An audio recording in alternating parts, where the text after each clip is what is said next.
Tu penses que ton problème, c'est de manquer de motivation. Mais j'ai envie de te dire que l'angle mort que tu ne vois peut-être pas, c'est que tu n'as peut-être simplement plus envie de cette vie-là. Bonjour à tous, je suis Kaina, coach en développement personnel. Bienvenue sur ma chaîne Nin Soul pour un nouveau podcast. Et comme d'habitude, ici on va parler de spiritualité et de développement personnel, le tout sans bullshit. Et aujourd'hui, j'aimerais t'emmener dans une réflexion autour d'un mot qu'on utilise finalement énormément. La fameuse motivation. Et j'ai envie de te dire, combien de fois est-ce que tu as pu te dire « je manque de motivation, oh purée, faut vraiment que je me bouge, hein. Mais c'est pas possible, je suis devenue tellement fainéante. Avant, j'étais capable de faire plein de choses. Pourquoi j'y arrive plus ?» Et j'ai envie de te dire, et si le problème n'était pas forcément que tu manques de motivation? Et si finalement, c'était une partie de toi qui n'avait simplement plus envie de cette direction?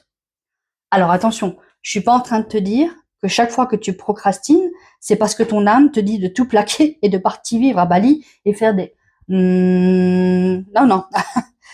Parfois, tu as juste la flemme. Ça arrive, ok? Mais parfois, cette absence d'envie, elle revient encore et encore et encore. Et là, j'ai envie de te dire, ça mérite peut-être qu'on l'écoute autrement. Parce qu'on cherche souvent à retrouver notre motivation, sans jamais finalement nous demander pourquoi est-ce que je n'ai plus envie. Et ça, c'est une question complètement différente. Imagine que tu as un travail que tu aimais énormément il y a peut-être, je vais prendre un exemple, 5 ans. À l'époque, tu étais motivé, tu avais des objectifs, tu avais envie d'évoluer, et puis, petit à petit, plus rien. Tu repousses tes tâches, tu comptes les heures. Finalement, tu n'as plus l'enthousiasme. Alors tu te dis, ben mince, il faut que je retrouve cette motivation-là. Mais peut-être que la vraie question à te poser, c'est est-ce que ce travail correspond encore à la personne que je suis aujourd'hui? Parce que toi aussi, tu as changé. Tes besoins, ils ont changé. Tes priorités ont changé. Et tes envies également. Et parfois, on essaye finalement de fonctionner sur quelque chose qui correspond à une ancienne version de nous.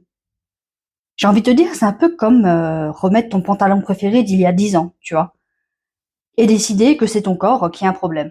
Non, non. Peut-être que le pantalon a simplement fait son temps. Et ça ne veut pas dire que le pantalon était mauvais en soi. Il était parfait. Mais à un moment donné,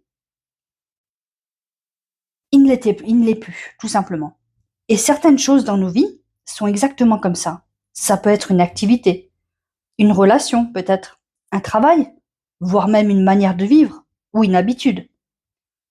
Quelque chose peut avoir été parfaitement adapté à la personne que tu étais et ne plus l'être aujourd'hui. Je ne suis pas en train de dire qu'il faut tout abandonner dès que l'envie baisse. Parce que parfois, la motivation disparaît simplement parce que, par exemple, on est fatigué. Parce que peut-être qu'on traverse une période qui est difficile.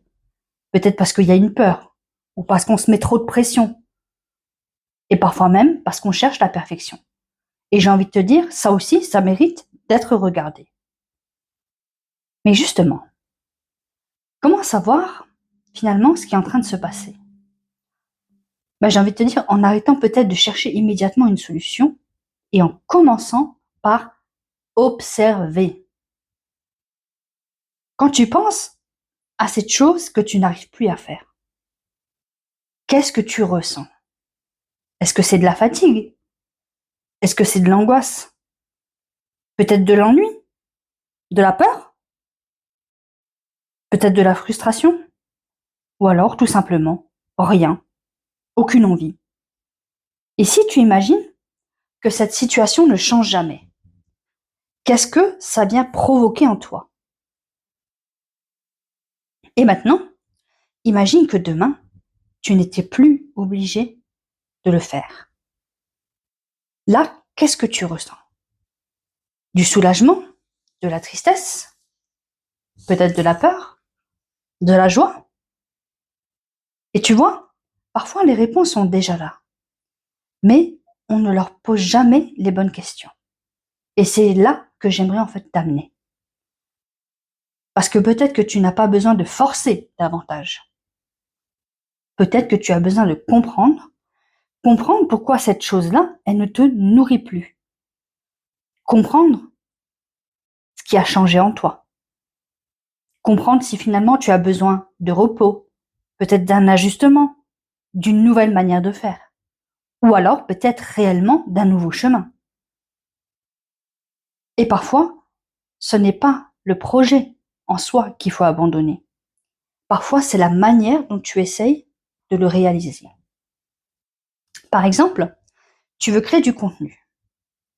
Peut-être que tu n'es pas démotivé pour ton projet, mais par la façon dont tu t'obliges à le faire. Je vais te prendre un autre exemple. Tu veux prendre soin de toi.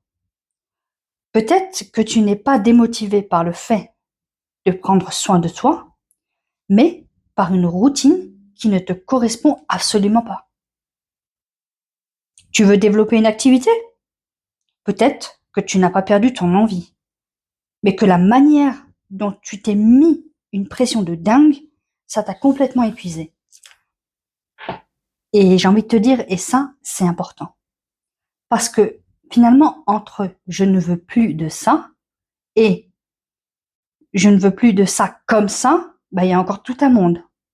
Alors avant même de te traiter de feignant ou de feignante, avant de dire que tu manques de discipline, avant de chercher quelque part, tu sais, une nouvelle méthode miracle pour retrouver ta motivation, 10 jours pour retrouver la motivation, par exemple, j'aimerais que tu te poses simplement cette question. Est-ce que j'ai réellement besoin de retrouver ma motivation? Ou est-ce que j'ai besoin d'écouter ce qu'elle essaie de me dire? Parce que parfois, la démotivation n'est pas un obstacle à supprimer. C'est une information. Et elle vient te montrer en fait quelque chose. Quelque chose qui ne te convient plus. Quelque chose qui demande à évoluer. Ou simplement, quelque chose qui a besoin d'être vécu autrement. Alors j'aimerais te laisser avec une dernière question. Si tu arrêtais de te chercher à te motiver à tout prix, qu'est-ce que ton manque d'envie essaierait peut-être de te dire? Prends le temps d'y réfléchir. Parce que peut-être que la prochaine étape de ton évolution, ce n'est pas devenir quelqu'un de plus discipliné, ce n'est pas non plus forcer davantage, ce n'est peut-être même pas de retrouver ta motivation. C'est peut-être simplement d'écouter la personne que tu es devenue. Si cette réflexion, elle a fait écho en toi, j'ai envie de te dire, imagine ce que nous pourrions mettre en lumière en séance. Parce que mon rôle, ce n'est pas de te dire quoi changer dans ta vie, mais finalement de te montrer tous les angles morts pour t'aider à comprendre ce qui se joue derrière tes blocages, à distinguer la peur, la fatigue, un besoin de changement ou simplement un besoin finalement de faire les choses autrement. Si tu sens que c'est ton moment, je serai ravie de t'accompagner et tu trouveras mon lien directement en bio. Et rappelle-toi, parfois tu n'as pas perdu ta motivation, tu as simplement évolué et une partie de toi essaie de te le faire comprendre.